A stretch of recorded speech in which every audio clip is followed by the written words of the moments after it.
You're about to see a mentor coaching session. My name is Jan Berg, and I'm a certified mentor coach. Today, I'm going to be sharing the thinking that I'm going through as I prepare for a mentor coaching session as we watch a demonstration by Jennifer Starr and Brighton. This is not a typical mentor coaching session that you would submit.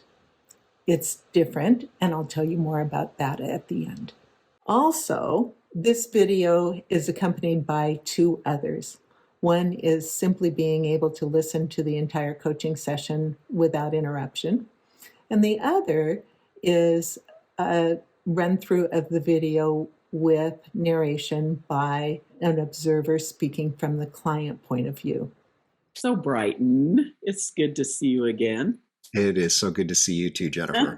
Where are you these days? So currently I am in Portland, Oregon. So it's a little, well, actually there is some sun behind me, which is surprising. Yeah. So, and you've been traveling.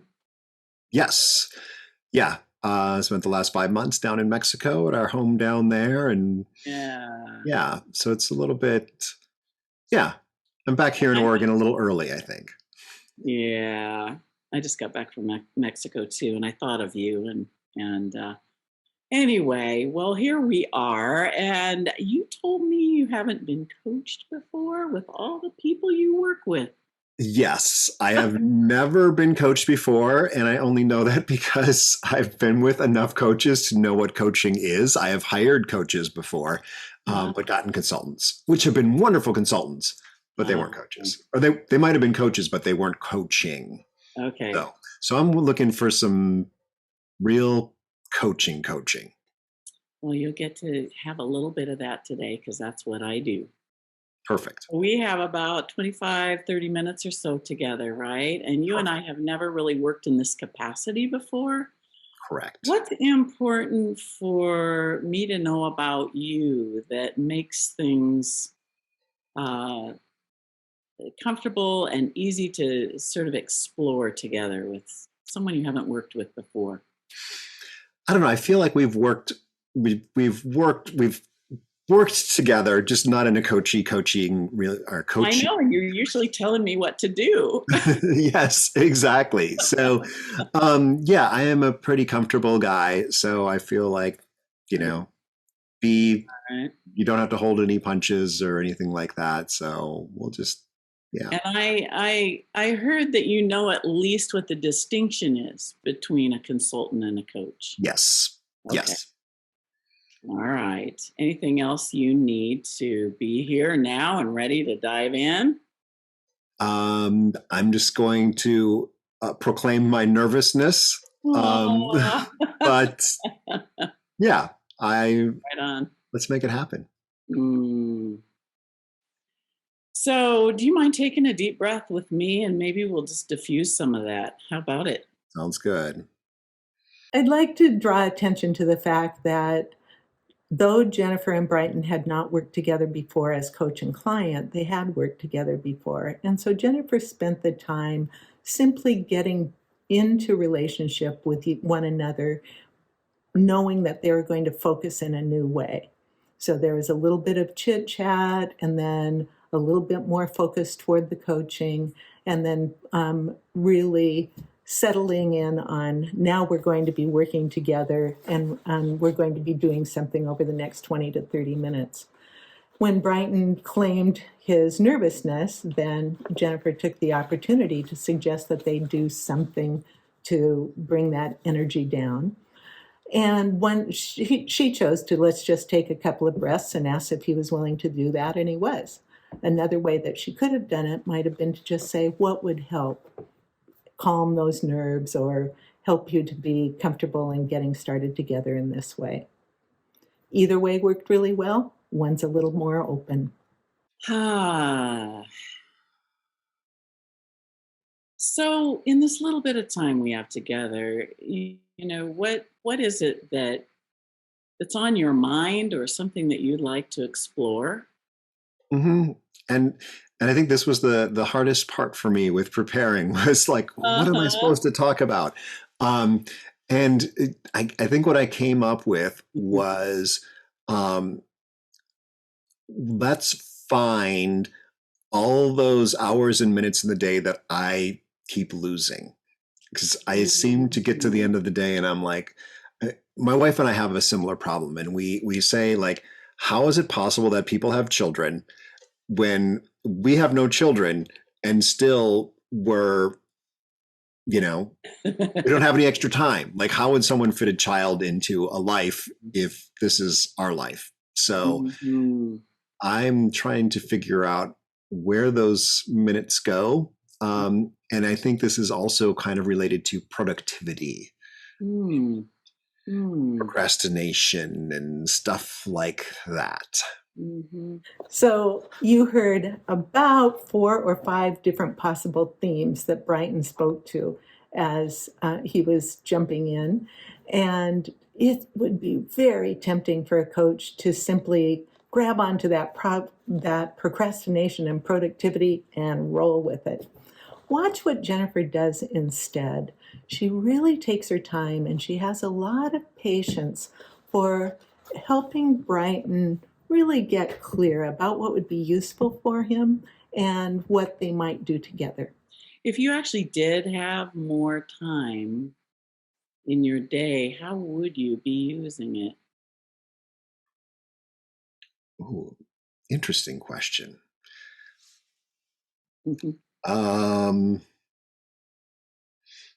I'd hate to say that I'd be working more, but I do enjoy my work. But, I'm wondering if my question or my proposal here isn't quite right. Maybe it's not that I need more minutes, that I need to feel better about the way I'm spending. Yeah. So something about the way things are right now isn't sitting quite right with you in this moment in time. Right. You put a finger on what that experience is, how you're feeling it. I think it's partly just finding myself, and actually you got to witness a little bit of this. I think it was yesterday when I sent the email, and it was, I think 2 hours had passed between the point where I started writing the email and when I stopped. And I was at a coffee shop and I just done all these different things and kept intending to do one thing, but I was like, oh, I need to do X, Y, or Z. And so a lot of just shifting gears and being maybe inefficient with time, distracted, and not necessarily doing the thing that would be the best use of my time. So you'll notice he was bringing up, I want to feel better about the way I use my time. And then he gave an illustration. And Jennifer rested with that. Again, she could have grabbed it and gone into analytics about how would you use your time. But instead, she brought it back to him in terms of the quality, the piece that he was looking for about feeling better. Watch what happens. How are you determining what the best use of your time is? Perhaps it's a lack of guilty feeling. Like I usually get that. I'm like, oh, I can't believe I just went down that rabbit hole. That was not the best use of my time. Like I feel like I don't have a huge clarity. My business, it might be good to understand my business just a little bit. So I have projects where I do videos for clients, some of them ongoing clients. I also have a lot of affiliate revenue where I'm making videos about products, and that's all fun, and it's actually making a big chunk of my income right now. And then I have my YouTube channel about moving to Mexico, which is going to be my future revenue. And so a lot of times I'm in the wrong, not the wrong, but I'm in a spot where I'm like, oh, should I really be doing this Amazon thing? Like when I was supposed to be finishing the email to you, I got stuck somehow in an Amazon, like, I read an article that said you can look at the bestsellers and those are good videos to make. And so I was going through and all of a sudden I was like, oh my God, I've just gone down this huge rabbit hole of looking at bestsellers on Amazon, trying to determine which one I can make money off of. And that did not feel like a good use of my time, for instance. It served some purpose. Yeah. So what's the guilt? What's the guilt? I think that's the guilt. It's the purpose was to help me identify what I shouldn't have been doing at that point in time. Yeah, so it occurs to me there's lots of things going on right now. Mm-hmm. There's a couple inner voices. I'm hearing a couple different things. That you're telling yourself sort of a story around this. But there's something that's not settled in you about this kind of, it sounds like, ongoing behavior. Yes. So in our time together, what would a successful shift look like? All during this time, Jennifer has been helping Brighton to settle on what is important to him, what he thinks he's wanting to work with. And then she finally, after listening for we're around 8-ish minutes, 9 minutes, then she focuses in on, so what is it that you really are wanting? At this point, she's gotten a lot of meaning, she's gotten a lot of story, but now what's the outcome? What are we really looking for here? She gave him a lot of space. For probably a client you've worked with for a long time, you might not need to have that much story. But in this beginning session, in this giving space for the client to find his way into what it feels like to be coached, it's really a useful strategy. And so let's find out, what is he really looking for?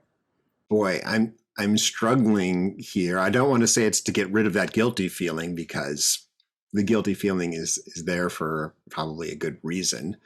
And I'm not sure we can in this half hour, solve my productivity issues. But yeah, how do I, as a new coachee, how do I even determine that? So if you really look at how you're feeling right now and how you were feeling yesterday when you noticed 2.5 hours had gone by or whatever, what is the experience you're having? Guilt's the only word that I can come up with. And maybe it's not even guilt. Maybe it's more shame. To be like, oh, that was dumb of me to have spent my time doing that versus any other thing I could have been doing. So notice Brighton asked a clear question about, how do I know as a new client? And Jennifer did not answer him by giving him ways to know. She simply asked a question about what he was experiencing and how he was receiving the messages he was getting from his own system. But here's what's really fun. Watch what's coming up now. So there was some self-criticism going on there. It's sort of a critical voice that... Yeah. Something that made you feel off. Right. I mean, you could have said, 2.5 hours went by and I learned a whole bunch of stuff. Now I better get back to my email. You didn't say that. Yep. Yeah. So I probably was a little premature there, but notice the possibility that existed in that moment where she pointed out the validity of what was going on for him, and also what could have happened instead. And her next question. So what do you think is really, what's really underneath all this? Now now I'm thinking of spending time with my therapist and my father, like how to like not waste time and get stuff done, and Oh, um, yeah. Midwestern roots of, Hmm. you know, get it done. Yeah. Don't So there's, play. Don't mess around. Work comes first. So mm. all that swirling in there. So when you hear kind of that influence, those voices of influence, how's that sit with you right now? Um, I feel like, um, it's interesting. I just saw the other day. I was unpacking everything, and I came across this little button that said "play," and that's all it said. And I remembered where I got it was at actually an ICF event, I believe, where they were doing an ICF Oregon event where they were doing um, improv training, Uh, which is very playful. And I think that's maybe where I'm going, is that missing part that mm, we talked about earlier is play. mhm. And instead of getting my work done to then go play, I am interspersing distraction into the middle of my work so that my workday ends at 11 p.m. Now we have a direction where it's a diversion from what he started with, and they've been going along exploring his relationship to how he feels about the way he's spending his time. And now we've got an entirely new element. There really isn't a fully formed agreement about what they're going to do together, but there's a vast terrain. And what Jennifer is doing is following Brighton's lead and helping him explore the pieces, perhaps without as much direction as we would normally expect in a session where Brighton and Jennifer had been working together over time.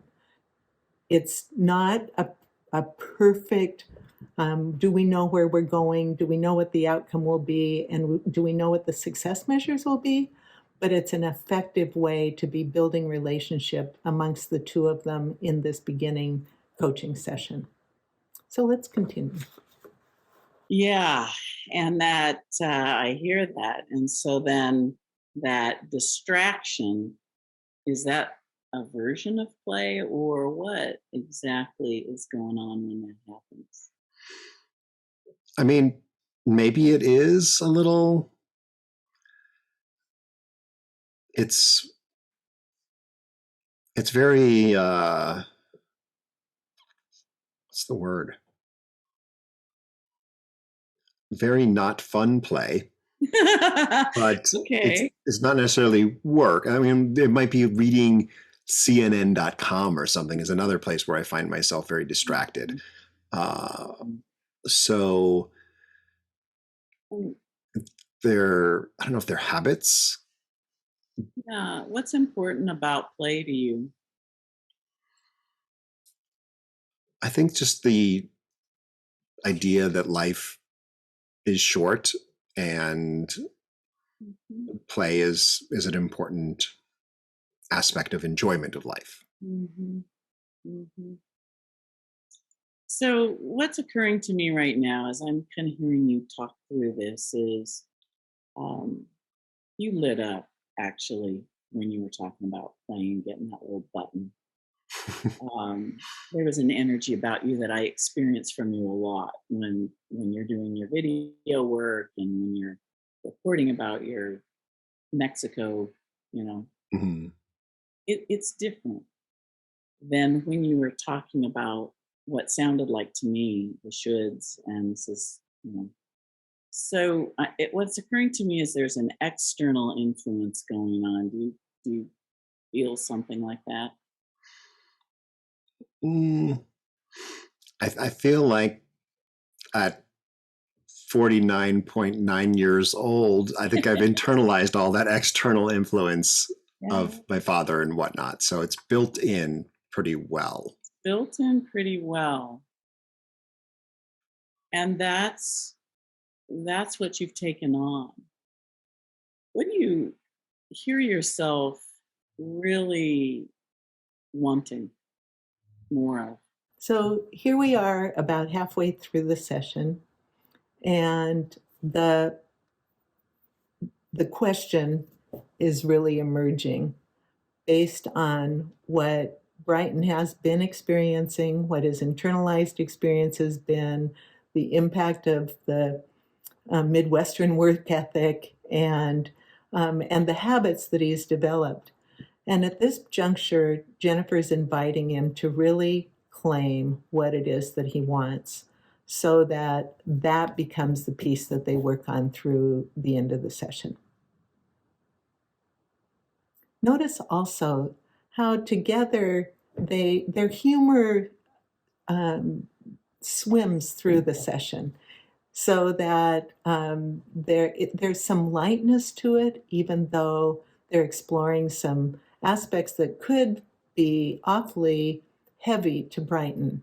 But because of the lightness and because of the way that their relationship flows, he's able to take a look at it and not get mired in it, and still be available for what else might be there. Let's continue. It's joy. I was going to say fun, but it's not necessarily that, but it's joy. It's that smile on your face, the feeling, the warmth inside. Hmm. More of that. Yeah. And how do you know when you're in that state of being? Who asks a question like that? Only a coach. Let's keep going. I mean, that's a hard one because I don't think it's not obvious once you're inside it. It's usually something you look back on to say, or something that I look back on to say, oh God, that was so much fun. That dinner or whatever, we were out, we were laughing, we were, really just having a good time. And when those times are recalled, it brings up a feeling in you. What that is, can you identify that? I feel, I mean, it's strange. I feel like I feel like I'm wanting to smile. It's like in my cheeks of like, remembering the fun times. Yeah. That's great. All right. So, as far as what I'm hearing you say is that it would be that there's something that you would like to understand a little bit better that would have you making choices that are a little different than you're making now. Yeah. Yeah. Yes. So notice how she brings it all the way back. So now we are to a new place of establishing the agreement, considering all of the things that have had meaning for Brighton, and that from here they can go forward to a little deeper exploration, and then moving into what he will do moving forward with what he's discovered. So we've always been exploring the meaning, and now there's much more of a commitment of, yes, so this is what I want from the session. And what do you suspect is a culprit to some of this lack of production in your eyes, or maybe someone else's eyes, or that procrastination? And it may get down to, I mean, this might be kind of like an organized, having something that I need to look forward to. To say like, okay, that time is we have a roommate right now. He rented our house while we were gone, and we have a little 1 month overlap, and he was out last night playing softball. And I was like, oh yeah, that was fun back in the days. He's younger than us. We'd play kickball and things like that. And so there was like that organized time, Mm-hmm. and it was, like they had to get to that, Mm-hmm. get there. It was on the agenda, Mm-hmm. and had to get everything done in order to get to that point. Okay. So noticing that there's time carved out for that. Yeah. And what do you see in that for yourself? So two things. I mean, clearly the need to carve time, but then the need to put something in that Mm-hmm. time, have something to put there. Because a lot of the stuff, I mean, my work is fun. It's my business. And I'm like, you know what? I'm going to edit a video about taking a tour of La Paz, and that's fun. Mm-hmm. So yeah, I mean, it's a kind of what did Sarah call it? Not a work-life balance, but a work-life harmony or something like that. Yeah, it's like you're weaving your fun and playfulness into a lot of the work you're doing. But that missing piece, Mm-hmm. it's almost like that type of play that you're talking about, or that space that you're wanting. What is it for? It's I think where the joy comes in. Okay, so that's slightly different in flavor. Yeah. Then it's fun and whatnot to make videos, but not necessarily joyful. Hmm. So How is that different for you? I think interaction is important. Mhm. It's hard to be joyful on your own. Is it? uh, Maybe if you're in.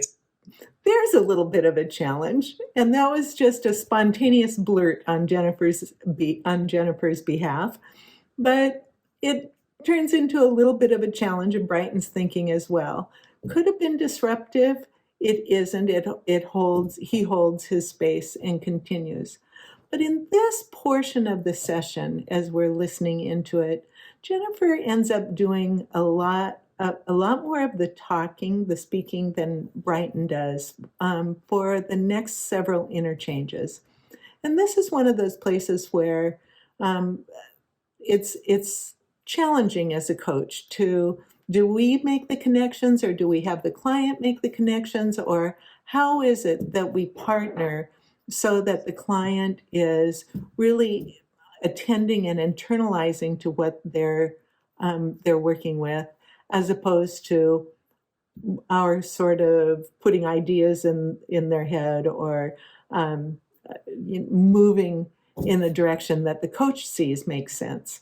So this is a place that I'm offering you to consider. How does it land for you? What suggestions might you make if you were making a suggestion to the coach? Where do you see that it might have been useful, that a question would have served better than a reflection? Just notice. There's not a wrong way here. It's simply, where are some choice points that might have served in a different way? Let's go back to the session. Maybe if you're in some very inspirational areas, maybe it's a little easier, but I think joy is easier experienced So with others. I'm hearing a value around sharing Yeah. and sharing, enjoying it with others. Yeah. Yeah, that there needs to be something. It needs to be planned out. That I need to Mm-hmm. create joy. Mm-hmm. And that kind of like, that reminds me of the play, like doing the improv stuff Mm-hmm. um, was joyful. It Mm-hmm. was, interactive with other people. And Yeah. Yeah. So it feels like there's some incentive here to actually put some attention on how will you bring more of that in for yourself. Mm-hmm. Right as I asked you that, I had this thought like, well, then back to the very beginning when you said finding time, finding minutes.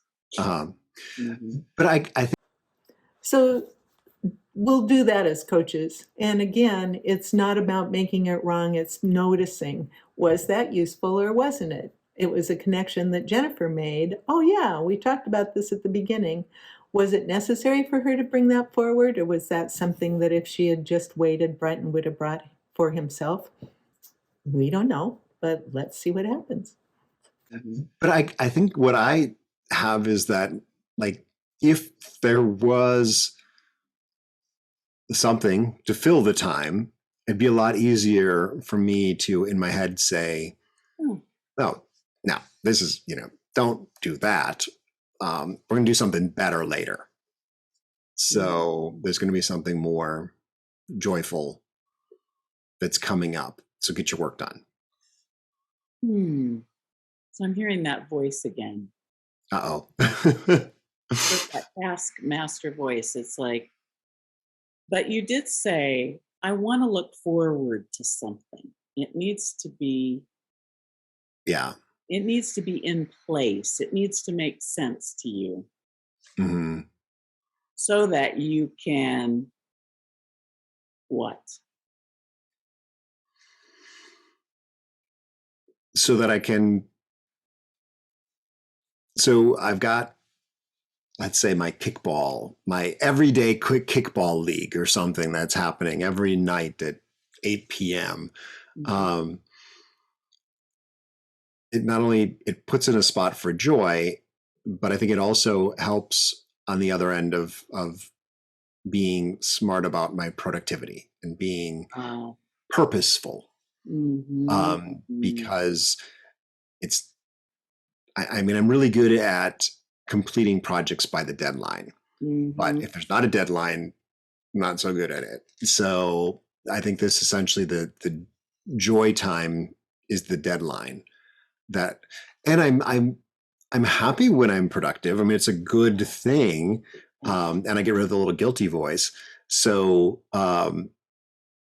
it's almost a double win is to stay productive, stay on task. So I'm not like, I mean, today there's so much negative stuff in the world that you can get sucked into, and I get sucked into some of that. So there's many wins there. Wow. How are you with prioritizing yourself in this way? So we're moving into the segment of coaching, which is about synthesizing the learning and stepping towards the action. And Jennifer's asking an important question that supports Brighton to consider accountability. How are you about supporting or prioritizing yourself in that way? I'm not quite sure how to answer that, because myself and my business are so tied in together. So it's not clear what's separate. So in the conversation so far, check in with you. What has been uncovered, or what has shown itself here in our conversation that feels important to you? I think it's the need for the intentionality of adding joy and coming up with a way to make it happen. If that's more going out with friends, if that's more, scheduling time with my wife, if it's more kind of that stuff, that seems to be easy to let go. Or to have that time and then to fill it with something like, oh, we need to plan that trip to Wisconsin and, that kind of thing. So, so what needs to be different in the way you approach this so that you can actually give it a good try to see what might be different. Hear the call to action? Let's see what he does.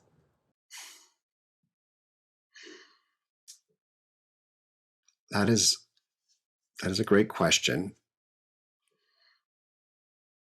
And I struggle around the whole, like, what is the joy and how to find it, and what are the steps I need to take to find it. I mean, commitment, obviously, now that I've kind of uncovered, what is missing, at least now I know what to look for. But yeah, now, kind of in terms of concrete steps, yeah. Besides intentionality, I'm not sure. Mm-hmm. Mm-hmm. It's almost a question's popping up for me. Maybe something that you could be asking yourself on a regular basis. It's like, when does joy show up for me? It's not a pat answer, or maybe can you think of a question that's even a better one to ask yourself to keep you noodling on this? Yeah. So, as you recall from your coach training, Jennifer is presenting the possibility of an inquiry. It appears that Brighton doesn't have enough attachment to that new picture that he has, but he wants to think about it and he wants to connect to it. So by inviting a question he thinks about over time, he has the ability to further this dialogue without his coach here. And you'll notice that Jennifer had the sense that there is a question there, and she worded a possibility, but turned it back to him in order for him to be able to find the words or the practice that fits for him. Yeah, it's almost like a, bedtime practice of, like, instead of a gratitude journal, a joy journal. Did I get to experience that today? What were those things? And I think one of the things about a gratitude journal is, of course, there's always something you should be grateful for. But if we're looking for joy, it may or may not have happened that day. And that's okay. But I think it's a good way to gauge it. To gauge it and to notice what's already there. Because a minute ago you said to go out and seek it. And yet what I'm hearing is maybe raising the awareness a little bit on, when does it show up? Where does it show up? Right. Maybe it shows up more than I'm giving it credit for. Yeah. Or maybe it's really missing. Yep. Yeah. Huh. I think that's a good first step. Does that feel like a doable thing for you? Does that feel like something that you could actually gift yourself with a commitment around? Yeah, I feel that is something. Yeah. Explore that. I felt like trying to commit to finding that everyday kickball league was too much. Like, but finding where it is in my life now and better understanding that so that I can create more of it is a much more achievable. Shifted for me in your demeanor. What just happened as you sort of downsize that potential? It seems possible. Yeah. So notice how Jennifer helped Brighton integrate the fact that he had that feeling, and that he hadn't really told her, but he had been kind of holding his breath about, am I really going to get into this in this way? And by her simply checking, is it doable? Is that something that you think that you would follow through on? Gave him a chance to really weigh the options and choose towards what seemed like a right-sized step to really keep him in the consciousness of this search for joy. Does it stretch you enough? And we're on the other side. If I truly commit to it, yes. Will you truly commit to it? Yes. So that you can learn more about it. Yeah. Yes. Did you notice that powerful request? Will you so fully commit to it so that you can learn more? Is there any other thing that you can imagine will support you as you're uh, really exploring what joy means to you, but also that piece about considering carving out some time for yourself so you have something to look forward to? I feel like once I've found the joy, that carving the time out won't be difficult once it's So identified. besides the multiple wins that already exist Hmm. in that scenario that you painted, Right. you'll have the fuel behind it, or the Exactly. energy, Yeah. The reason. a reason. And you Hmm. said earlier, being purposeful Yep. is what helps you be productive. Yes. Mm. Yes. Did we miss anything here? I don't think so.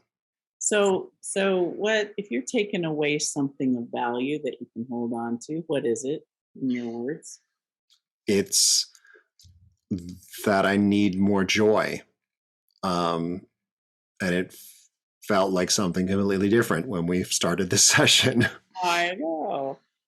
And again, besides feeling the smile bursting, from your cheeks, how will you know when you've touched on it or found it? So, one of the spaces that all of us seem to struggle with in both establishing the agreement and in the finalizing of the learning and growth is noticing the success measures, noticing the accountability process. And Jennifer's doing all of this without using the word accountability at all. She's simply asking very simple and direct questions about what is it that Brighton's going to notice that is going to let him know that he's doing what he wants to be doing, rather than the messages that he started with, which was he was getting messages that about what he didn't want to be doing. So this is an easy and um, simple way to check for accountability and check that the client is really claiming the action that, or forward movement that they wanted. I think it's going to be that reflection time Mm. Yeah, each night to yeah, see if it did happen. Because I that's think it's so easy to reflect back on. mm, mm. So it's easy to remember those good times, just doing it on a daily basis. So knowing what you've told me, that little bit about you and procrastination and various things, what could potentially get in your way that's gonna, slow down this process that you want to be aware of? I think just the not doing it. Like, it's a simple thing. It's also a Uh-huh. simple thing to skip. So, It's a simple thing to skip. And mhm. so how meaningful is it to you?